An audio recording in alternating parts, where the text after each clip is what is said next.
Marbang, ladies and gentlemen. I'm Hiral Dadia. We have with us Mr. Sunil Gala, MD and CEO at Navneet Education, joining in. Welcome to the show, Sunil, and a pleasure to speak to you and get insights from you.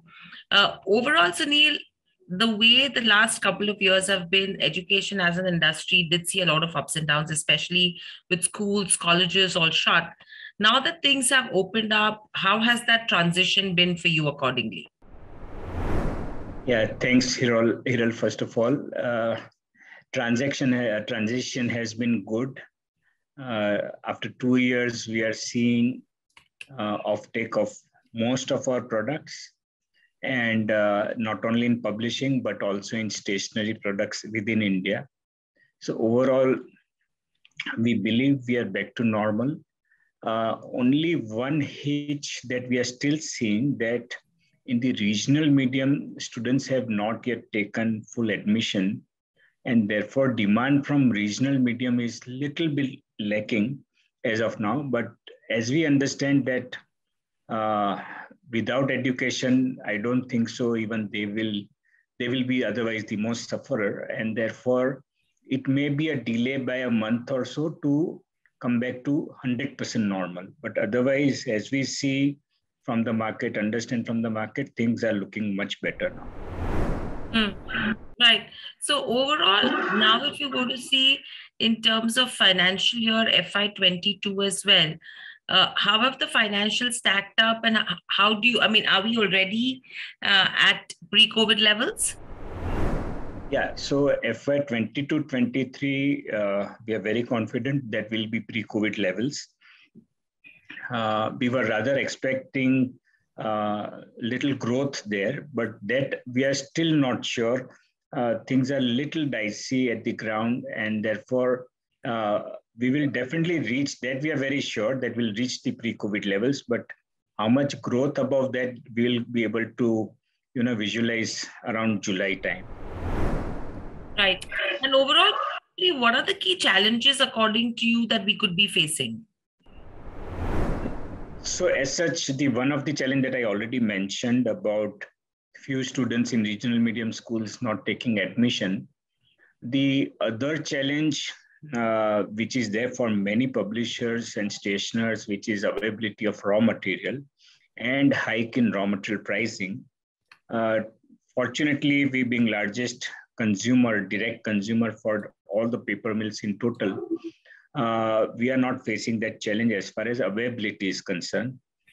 Pricing, of course, we had to pay more than we would have expected. But then as soon as we realized that prices are rising, we revisited our product pricing and accordingly revised the product pricing. So more or less, I should say that we have been able to pass on the incremental cost to the end consumer. Right. And overall, currently, if you see in terms of the various business segments that we have foray into as well, from a publishing content perspective to say even from a stationery perspective and print and digital, if you have to break that up in terms of the content, where is the bulk of the revenue coming in from, and where do you see growth out of these three segments? So for next 2 years, the growth will be from the original businesses itself, which is the publishing and stationery both. As far as digital is concerned, we are building the digital business.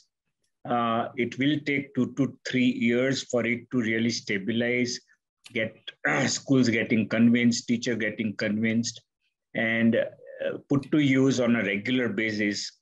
And once that happens in a couple of schools, then more and more schools will start adopting the same.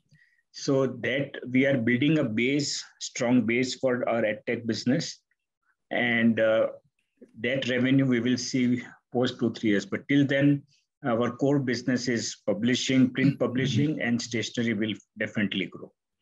Right. And overall, in terms of the digital businesses as well, right?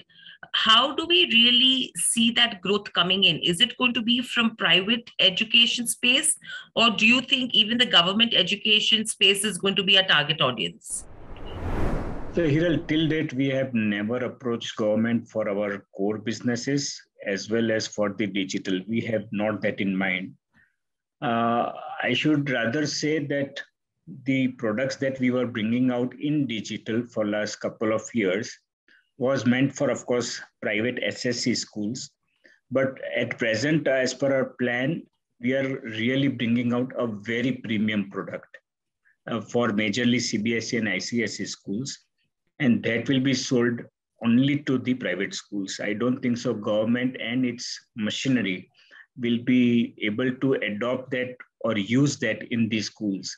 So our focus for next 2 years is only private schools. Right. And what is that key challenge, according to you, to work with the government? The process, the tendering process in particular, and tendering process really does not work in IP related businesses because the amount of inputs that goes into making may not be the same with others. So that is one of the biggest challenge that we believe will be facing ever, unless our volumes go up dramatically and then we can offer to them at a very reasonable price, then we'll be able to compete with the other small players. So I believe that is the only challenge. And post, of course, servicing and getting money back from the government business is always a challenge. But being a large volume, we will definitely see that, but not in next 2 years. Right. And overall, in terms of the digital aspect of it, the new products that we are developing for CBSE, ICSE schools as well, what is that price point looking like on an average? Price point per school, if you ask me, then it will be around 5 lakhs of rupees. But for a student per student basis, because we have priced that per student basis, so that is between 2,500 to 3,500, depending on what modules do they take and what physical books do they take. But on an average per school, we generate around 5 lakhs of rupees. Got it. Got it. And overall, if you see in terms of between CBSE, ICSE and SSE as well, plus we have a lot of strength in terms of Gujarat. You know, in terms of geography, where do we see maximum revenue contribution coming from going ahead? In digital, you mean, Hiral? Across, if you have to take overall, you know, the three businesses into consideration, or let's take the key focus ones, which is publishing and stationery. Publishing major revenue will come from Maharashtra, then from Gujarat, and then from all India. In stationery, it is quite evenly distributed across India as far as Indian business is concerned, and exports, of course, from the US. And as far as digital is concerned, no doubt for next 2 years, because we continue to sell our core digital products in SSE schools, revenues will be more from Maharashtra and Gujarat for 1 year, but thereafter it will be spread between 5 odd states that we have already started marketing our products, and all of them are southern states right now. And next year, depending on its success and adaptability, we will progress within 1 or 2 years to other states. So 1 year, Gujarat and Maharashtra will contribute higher revenue in digital. And then post 1 year, it will be 5 states apart from Maharashtra and Gujarat. It means 7 odd states will contribute more or less equally. And then depending on its success, as I said, will go in other states. Right. Overall, in terms of the financial performance as well, what's that key next milestone that we want to cross? So first, revenue target of 2,000 crore is that we want to really focus very aggressively now.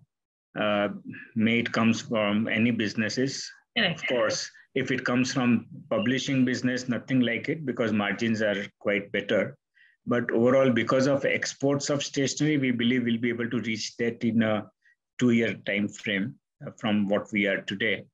That is the first milestone. And the other milestone, not in terms of figures, but other milestone for us is reaching to at least 1,000 schools in the country who can use our digital product.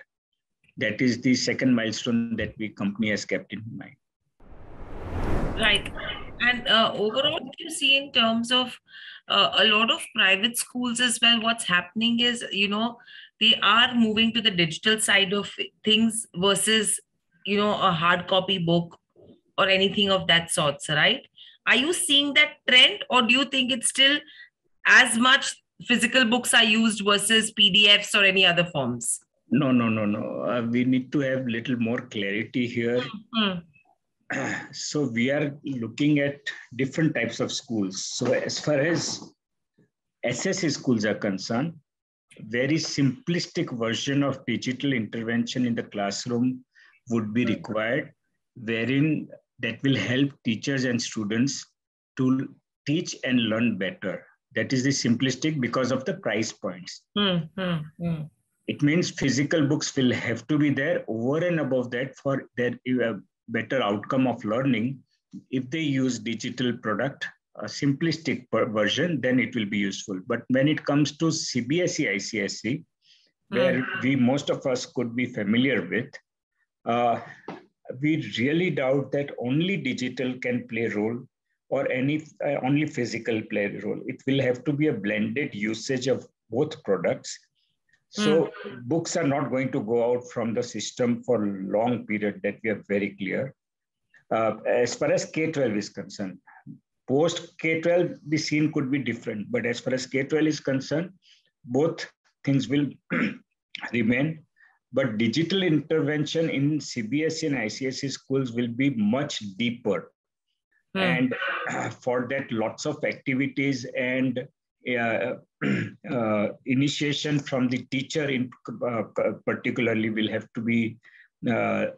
to come. Otherwise, proper usage of the platforms that many companies like us have started giving, they will not be able to take benefit of that. So then therefore the pricing of a product will be different. But nutshell, to answer your question, physical and digital both will go hand in hand. Right. And overall, Sunil, when we talk about expansion of the digital product in the southern states, or with right now Maharashtra and Gujarat being the strength, is that the strategy that we are going to use, which is going to be for K12 Techno, right? No, K12 Techno, I don't think so. We have kept any strategy. K12 Techno grows on its own. The investment arm that you may be referring to, right? So what I spoke about going to 5 different states, only to CBSE and ICSE school, with the curriculum of which is common across India. And so whatever product that we have made for Maharashtra, Gujarat, CBSE, ICSE schools, same will be given to other states to the same type of school, CBSE and ICSE. Okay. So what will the strategy be in terms of K12 Techno and similarly for the LMS platform that we have as well?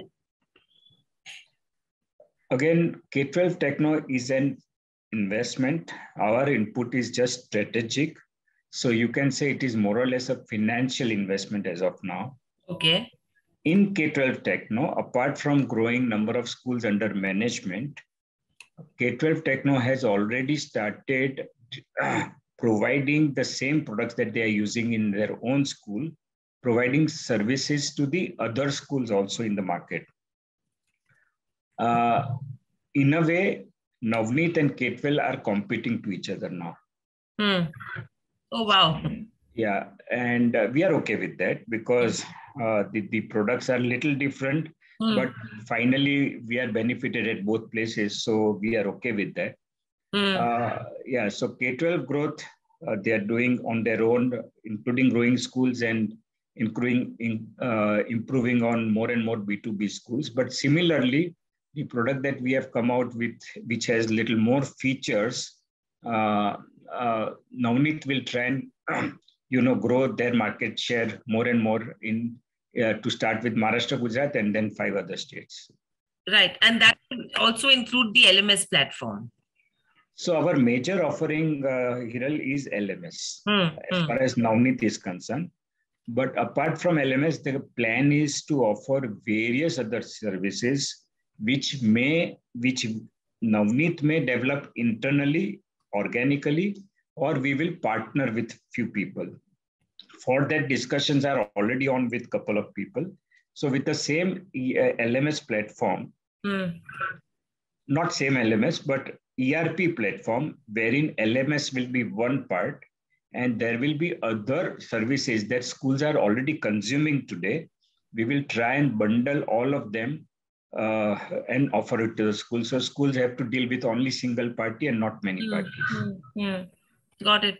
And overall, in terms of the current business as well, post-pandemic, etc., how has the cash cycle been impacted? So fortunately, there are no huge capex in our business pre-pandemic, during pandemic and post-pandemic also. So whatever monies were stuck in an inventory last 2 years have been already encashed in the recent sale. So we have no issue at all. So more or less, I should say that every pre-pandemic, whatever was the cash position for Navneet, it is the same. So as we speak, we would have borrowed just for working capital around 70-80 crore, not more. And that will be, repaid by July end. So like every year, will be cash surplus post July end till we restart production for the next academic year. Got it. So there's not been a major impact. We've covered up for all the 18 to 24 months of COVID already, which is a good sign. Yeah. Absolutely. And I think this is a good space to be in, and a very exciting phase as well, I think, for all the education companies with lots happening around. But thank you so much, Sunil, for joining us on the show. A pleasure to speak to you as well. Same here. Subscribe to our YouTube channel for in-depth interviews of India Inc. and press the bell icon so that you do not miss our updates.